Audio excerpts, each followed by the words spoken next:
Hey fellow gamers, welcome to Gaming Basics, your one-stop solution for mastering the essentials.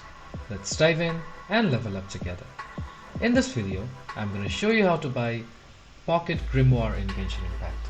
To do so, you first need to launch your game via the Epic Games launcher and then search for a blacksmith shop, like this one right here in Mondstadt. Go near it and then press F to interact, like so. And then click on the first option, which is what you have to sell. So here are all the items the blacksmith is selling. Here's search for Pocket Grimoire, which is right over here. Click on it, and on the bottom right side of your screen, you'll see an option called Purchase. Click on it. The item is going to cost 600 Mora.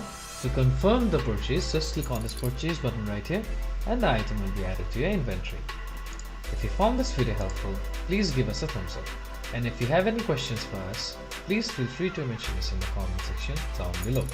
Also, don't forget to hit that subscribe button and ring the notification bell so you never miss out on our latest guides and tutorials.